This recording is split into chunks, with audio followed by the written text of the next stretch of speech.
빨리 끝나셨네. 할렐루야. 아멘. 저를 한번 따라해 보실래요? 고난은 삶에서 오는 것이요, 고난은 삶에서 오는 것이요, 고통은 마음에서 오는 것이다. 고통은 마음에서 오는 것이다. 여러분이 그렇게 가슴에 품고 오늘 말씀을 들으면 고난과 고통은 어떻게 해결해야 될 것인가, 이 마지막 주일 2014년도를 보내면서 지난날 마음의 고통과 삶의 현장에서의 그 고난이 말씀을 통해서 하나님께서 응답해 주실 줄 믿습니다. 아멘. 제가 청년 때 그 히랍의 신화를 좀 심취한 적이 있었는데, 그 히랍의 신화 중에서 보면 레트 호수의 이야기라고 하는 재미있는 글이 있습니다. 그 내용에 보면 그 스틱스 강을 건너는, 그 건너려면 반드시 강은 배를 타야 되는데, 그 배가 어떤 배냐면 영원한 나라로 길을 가는 그러한 인도하는 그러한 시간들을 그때 바로 스틱스 강을 건너는 강이라고 하는 것입니다. 그래서 뱃사공의 한 여인이 그 배를 탔는데 뱃사공이 그 여인에게 이런 대화를 하는 거예요. 당신이 이 강을 건너기 전에 이 레트 호수에 물을 마시고 갈 것인지 안 마실 건지 둘 중에 하나 결정을 해야 된다. 그러니까 이분이 궁금해가지고 뭐라고 물어보냐면, 마시면 어떻고 안 마시면 어떠냐 물어봤더니 뱃사공이 한다는 소리가, 이 물을 마시게 되면은 그리고 이 강을 건너가고 난 다음에는, 이 물을 마시고 난 다음에는 반드시 지난날 괴로움이 다 말끔히 잊어버리게 될 것이다. 이렇게 뱃사공이 말하니까, 이 여인이 그렇다면 내가 이 물을 마시고 이 스틱스 강을 건너올 것입니다. 자, 이 여인이 어서 빨리 이 물을 마시고 지난날 모든 괴로움들을 다 잊어버리고 내가 이 강을 건너야 되겠다. 이렇게 결정을 하고 물을 마시려고 했더니 뱃사공이 그런 말을 하는 거예요. 여보시오, 그런데 한 가지 꼭 생각할 것이 있습니다. 이 물을 마시면 동시에 당신이 지난날 괴로웠던 것을 다 잊어버리지만 지난날 행복했던 것도 역시 다 지워집니다.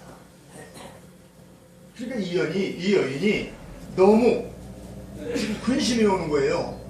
아니, 고통만 사라지면 되는데 내가 행복했던 것도 같이 잊어진다고 하니까 이 여인이 곰곰이 생각하다가 그 고통 속에서 차라리 내가 있는 것이 낫겠다 생각을 해가지고 한참을 생각하고 나서 이 뱃사공에게 그런 말을 합니다.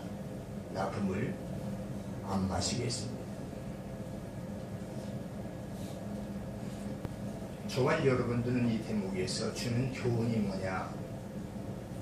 우리 인생의 삶의 여정을 살아가면서 지난날 수많은 잊고 싶은 그런 고통들과 그리고 얼마 되지 않지만은 행복이 함께 어우러지는 것을 같이 품고 우리는 앞을 향해서 가야 될 존재입니다.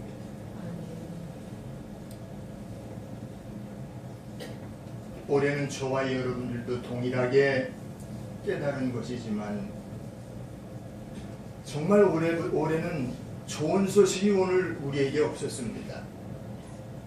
정치적으로도 그렇고 경제적으로도 그렇고 역시 교회 안에서도 똑같이 우리의 마음을 아프게 하는 일들이 너무나도 많이 있었지 않습니까?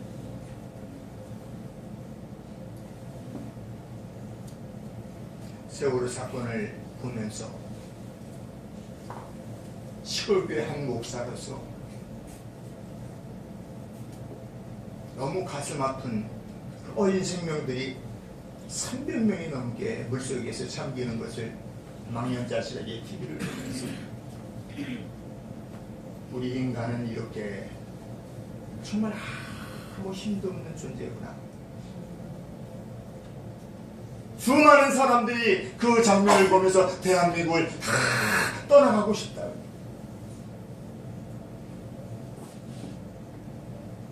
사랑하는 성도 여러분, 우리는 지난 과거에 아팠던 것들을 다 잊어버리기를 원합니다. 그러나 잊어버린다고 해서 그것이 해결되는 아무것도 없어요. 수술 부위 찢은 상처는 비록 나를 낫게 했지만 그 상처는 내가 관뚜껑 덮을 때까지 그 상처는 그대로 안고 가는 거예요.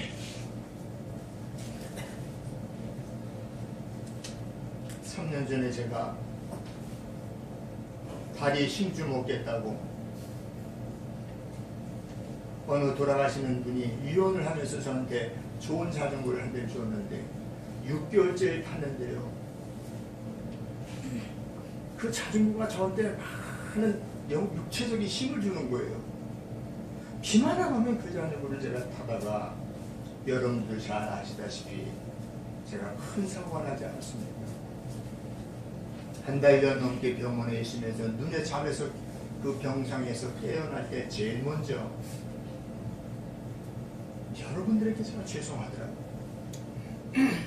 성경은 육체의 그 연습은 약간의 유익이 있다고 했는데 너무 여기에 내가 그 시간에 차라리 엎드려져서 기도하지 않은 그 나의 죄,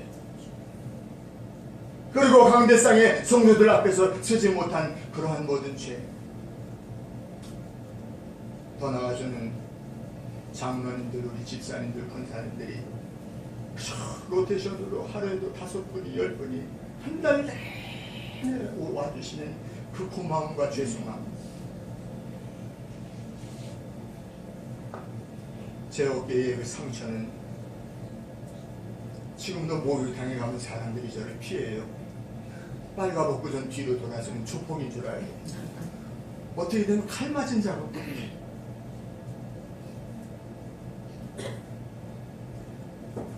이 자리를 빌어서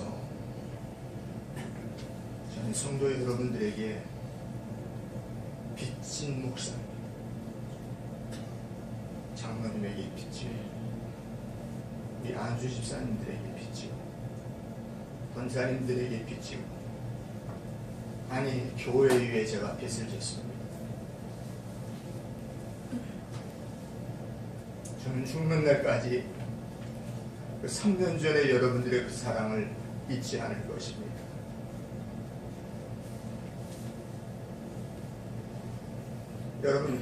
여러분들의 삶의 현장에서 정말 잊어버리고 싶은 기억조차도 하고 싶지 않은 그런 것들이 때로는 고통의 현장에서 그게 뇌리를 스칠 때 그 고통하는 것들을 우리는 보게 됩니다. 오늘 우리가 생각해야 될 것은 내가 아무리 아프고 괴롭고 그것이 나를 찌르는 쑤시는 아픈 그런 것이지만 우리가 무엇보다도 하나님께서 나와 함께 하시는 그 하나님의 은혜를 사모할 수 있는 하나님의 귀한 성도 여러분 모두 다 되시기를 예수 그리스도의 이름으로 축복합니다. 아멘. 여러분들이 어떤 일을 시작할 때 혹 시작하는 것 중간이든지 아니면 그 일을 마감할 때 되든지 오늘 우리 꼭 4가지를 한번 여러분들이 생각해 보셔야 됩니다. 내가 무엇을 이뤘는가? 백해 무익한 것이 있었던 것을 계속한다면 아무것도 희망도 없고 기대할 것도 없습니다. 유익하다면 무엇이 유익한가? 오늘 유익한 것이 내게 내일에도 그것이 유익한 일인가? 보다 먼 장래를 위해서 유익한 것이 무엇인가 끊임없이 생각하면서 우리는 무슨 일을 해도 해야 될 줄 믿습니다. 그리고 무슨 일을 했든지 간에 내가 무엇을 위해서 할 것인가? 궁극적 목적이 무엇이었나? 우리가 자꾸만 한번 생각해 봐야 합니다. 그래야 원망과 불평을 하지 않기 때문입니다. 간혹 주의 일을 열심을 품고 봉사하고 또 헌신하는 성도들 가운데 이런 분들이 있습니다. 내가 최선을 다해서 봉사하고 최선을 다해서 열심히 했는데 꼭 원망과 불평이 입에 달고 다니는 그런 분이 있습니다. 이거는 사실은 맞지 않는 겁니다. 만일 그 원망과 불평이 여러분들에게 있다면 그것은 당신은 주의 일을 한 것이 아닙니다.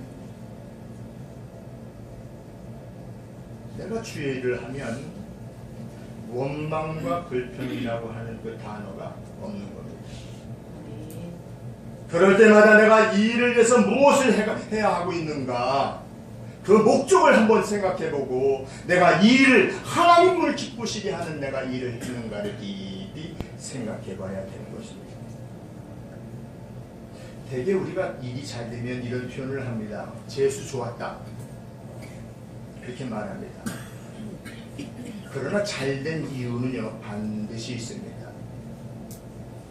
잘된 이유를 확실히 알아야 그것을 지속할 수 있는 것인데 그냥 넘어갑니다. 그러나 그거는 한 번으로 끝나고 마는 겁니다. 그런가 하면 잘못되었을 때는 깊이 반성을 하게 됩니다. 아무리 괴롭고 아파도 잘못된 것에 대해서는 그 원인을 우리가 찾아야 되는 것이에요. 왜 이렇게 잘못됐을까? 왜 이렇게 틀어졌을까?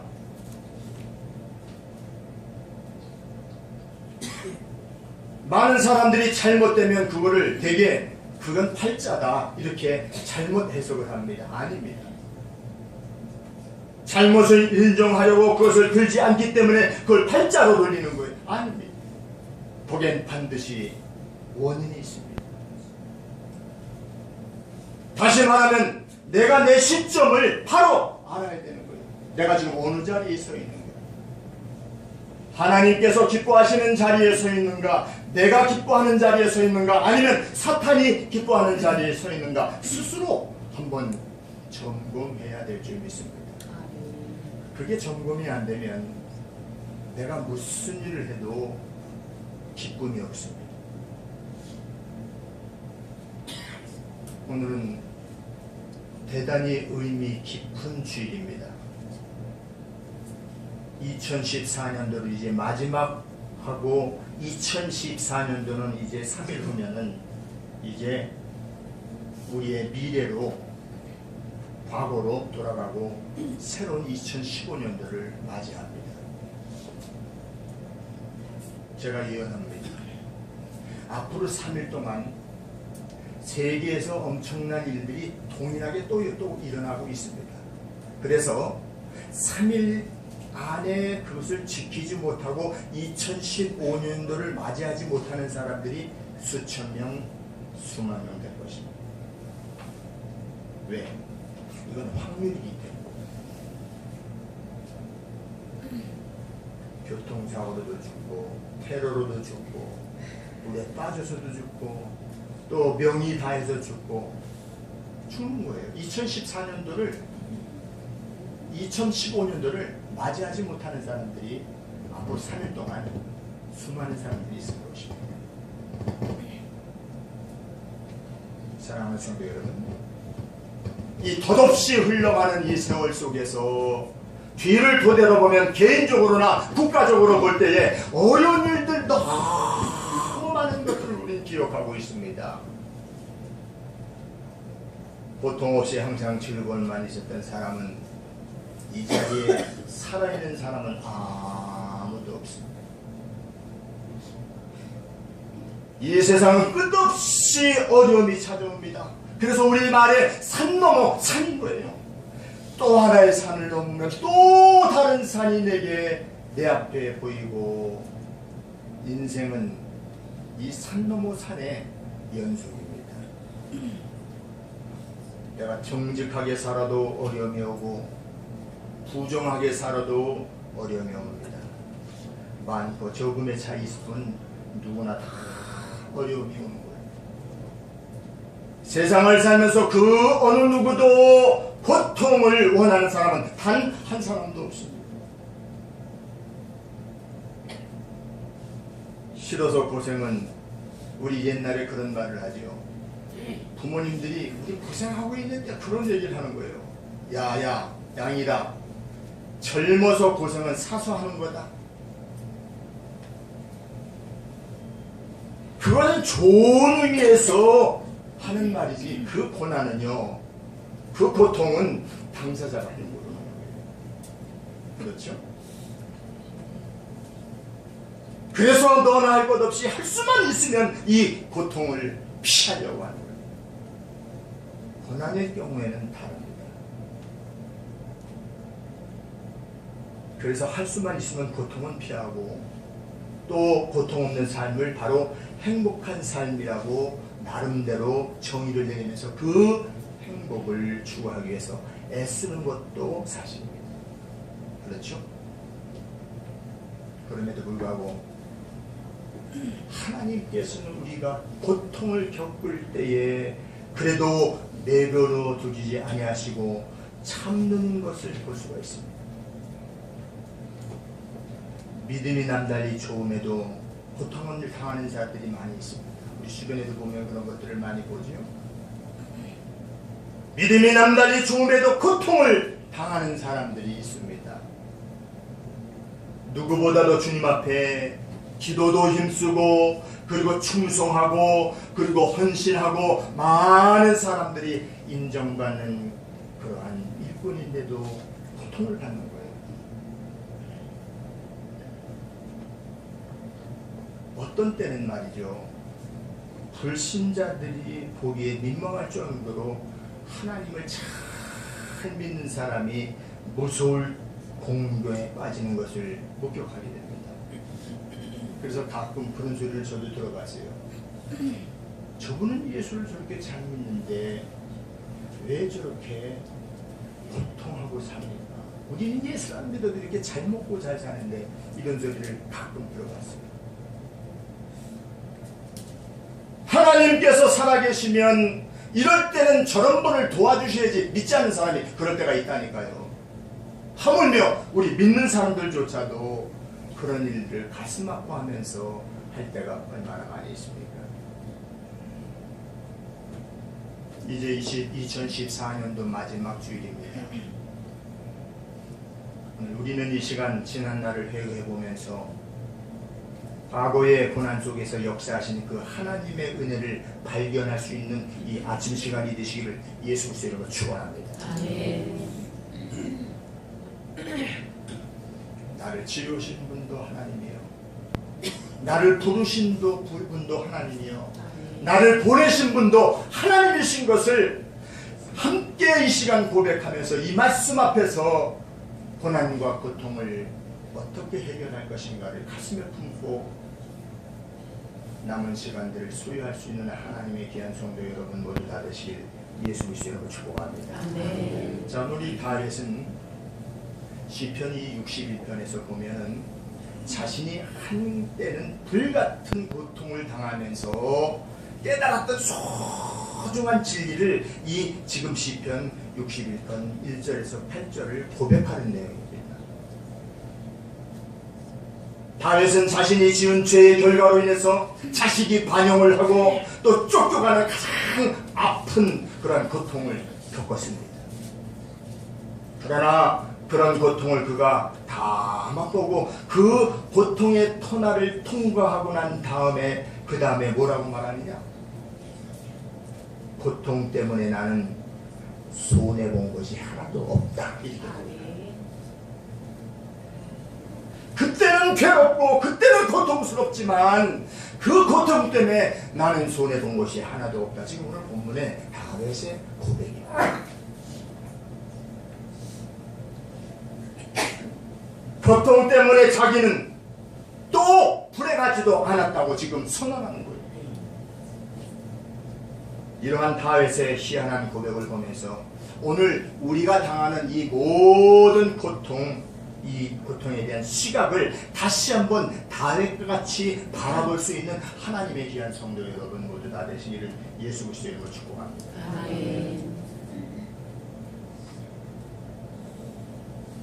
사람이 언제 하나님을 진지하게 찾게 되느냐? 언제 하나님을 어린아이 마음으로 하나님을 우리가 부르시느냐? 내가 정말 형통할 때냐 궁금할 때냐 하는 겁니다. 대답은 우리 모두가 다 알고 있습니다. 여러분들이 하나님을 부를 때 내가 잘 나갈 때 하나님을 갈급하게 부릅니까? 아니면 내가 고통의 현장 속에서 고난의 현장 속에서 하나님을 부릅니까? 우리는 너나 할 것 없이 예외 없이 언제 정말 눈물 펑펑 쏟으면서 진지하게 하나님을 찾았습니까? 형통할 때입니까? 분노할 때입니까?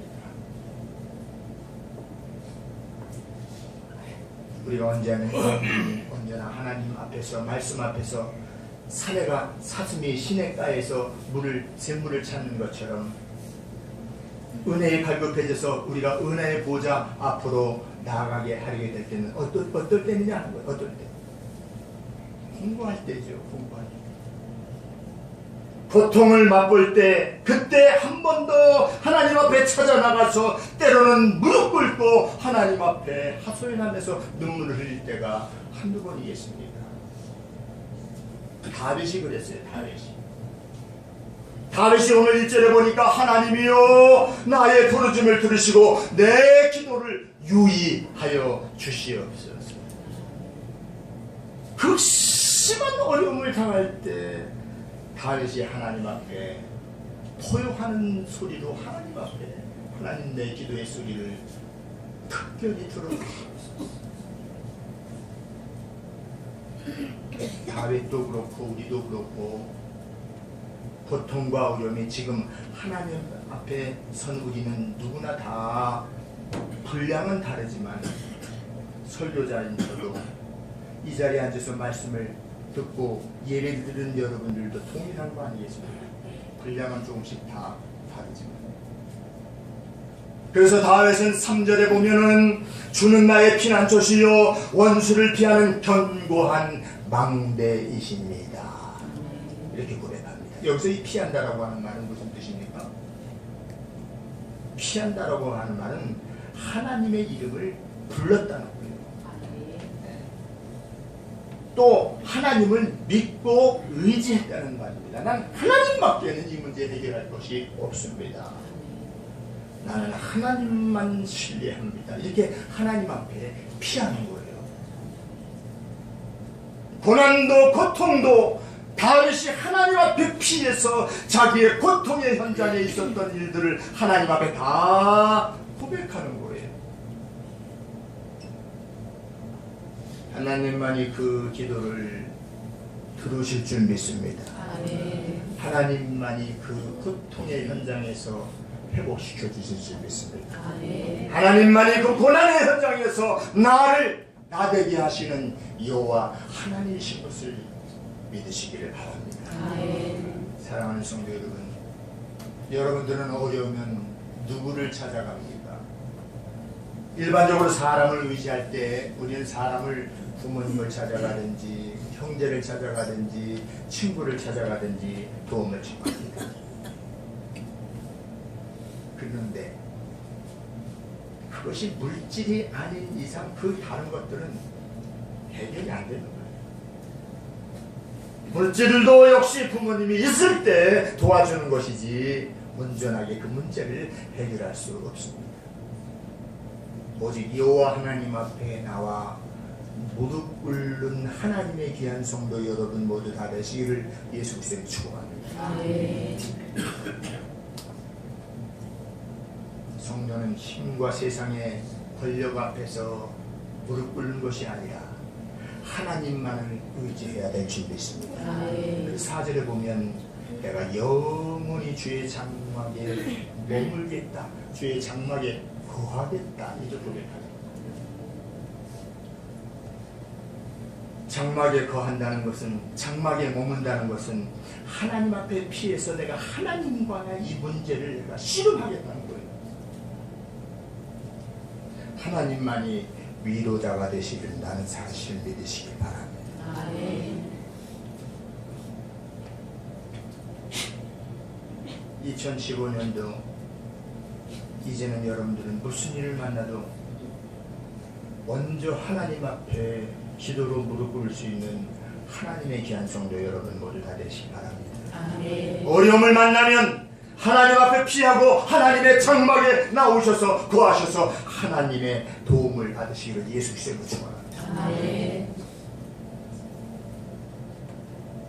누구도 여러분의 고통의 현장에서, 누구도 여러분의 고난의 현장에서 함께 동참할 수가 없습니다.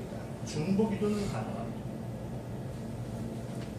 그러므로 고통이 하나님 앞에 소원하게 한다는 것을 오늘 본문을 통해서 우리가 고통 현장에서 하나님 이 문제만 해결해 주면은 제가 이렇게 하겠습니다. 성경에도 보면 그런 일들이 많죠.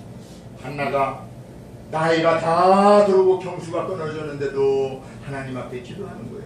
하나님, 이세에게 자식을 주면 그 자식을 하나님 앞에 드리겠습니다. 소원하잖아요. 오늘 다윗이 그런 소원을 하는 거예요. 8절에 보면 다윗이 소원을 이행하려고 하나님 앞에 그 마음을 내놓는 것을 볼 수가 있는데 뭐라고 표현하냐면 이렇게 표현하고 있어요. 매일 내가 하나님 앞에 소원한 그 소원을 매일매일 내가 이행하리이다. 이렇게 말합니다.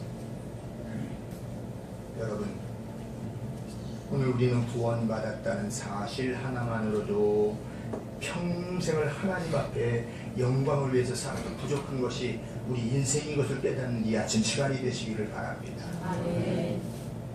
평생 하나님의 은혜 감사하다고 고백하고 살아도 우리는 부족한 존재인 거예요.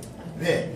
나를 나되게 하시는 여호와 하나님, 어느 날 갑자기 되돌아보니까 그 어느 것 하나도 하나님께서 터치하지 않은 것이 하나도 없는 거예요. 아멘. 그 고통의 현장에서, 고난의 현장에서 그 가지 나를 여기까지 인도하여 주신 그것은 하나님의 은혜인 것을 고백할 수 있는 사랑하는 성도 여러분 모두 다 되시기를 예수 그리스도의 이름으로 축복합니다.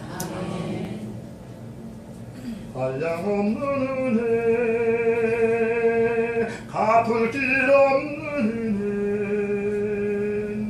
은혜, 내 삶을 해고 사는 하나님의 은혜, 나 두려움 없이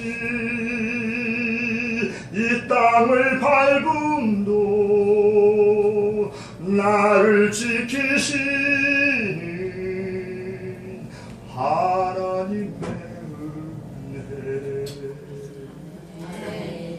한량없는 하나님의 은혜로 2014년도를 어떠한 형편에서도 감사로 그 마침줄을 칠 수 있는 하나님의 귀한 성도 여러분 되시길 축복합니다. 아멘. 지금 고난 당하시는 분이 있습니까? 2014년도가 한 해 내내 고난 당하신 분이 있습니까?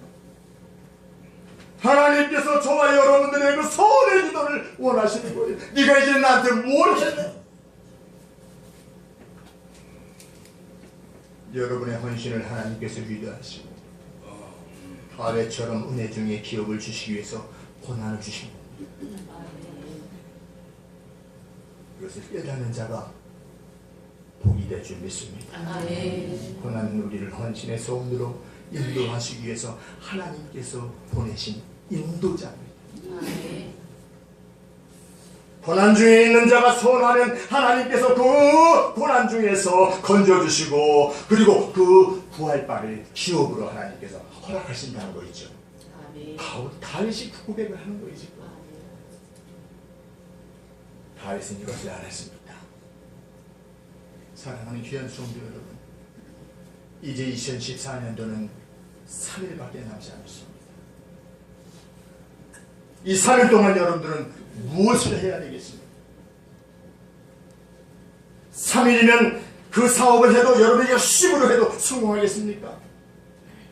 3일 동안 여러분들이 열심히 공부하면 여러분들이 결정한 그 계획한 그 시험에 합격하겠습니까? 3일 동안 여러분들이 다 잊어버리고 그저 동해안으로 아니면 제주도로 여행을 갔다 온다고 그 문제가 해결됩니까?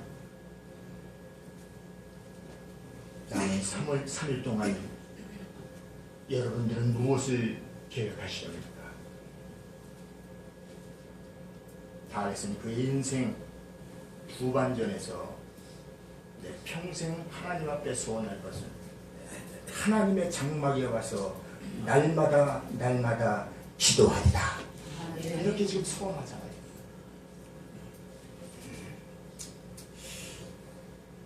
하나님께서 허락해 주신 이 가정이 얼마나 소중합니까?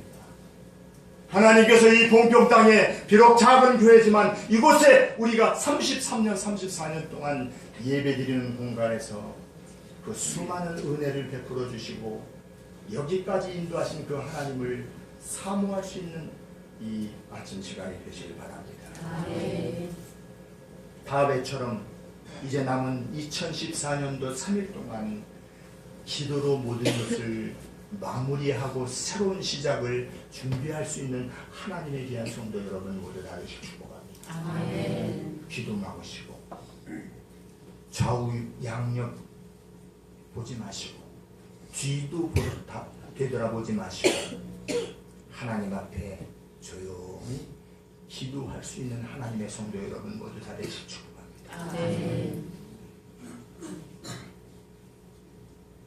제가 한 주간 동안 C.S. 루이스의 책을 봤습니다. 그 책 중에 밑줄 근거를 마지막 설명하고 이 찬양을 드리려고 합니다. 고통을 하나님이 사랑하는 사람을 위해서 사용하시는 확성기라고 이렇게 표현하고 있죠. 고통은 소리 지르게 만든다는 거예요. 어린 아이들은 손가락에 가시가 박히면 울고 불고 부모님들한테 난리를 피면 그 부모가 비상조치를 취해서 병원으로 가든지 뽑아주든지 약을 발라주든지 하는 것처럼 고통은 하나님 앞에 부르짖는 확성기라는 겁니다. 기쁜 일이 많다면 그만큼 감사하시고 고난과 고통이 많았다면 기도로 반성하시고 하나님의 기쁘신 뜻과 그 사랑을 깨닫기를 바랍니다. 그래서 내년 2015년도에는 이전보다도 더 크신 하나님의 사랑 앞에서 나의 나 되는 것은 하나님의 은혜입니다 고백할 수 있는 2015년도가 되시기를 예수 그리스도의 이름으로 축원합니다. 다 같이 찬양 부르시겠습니다.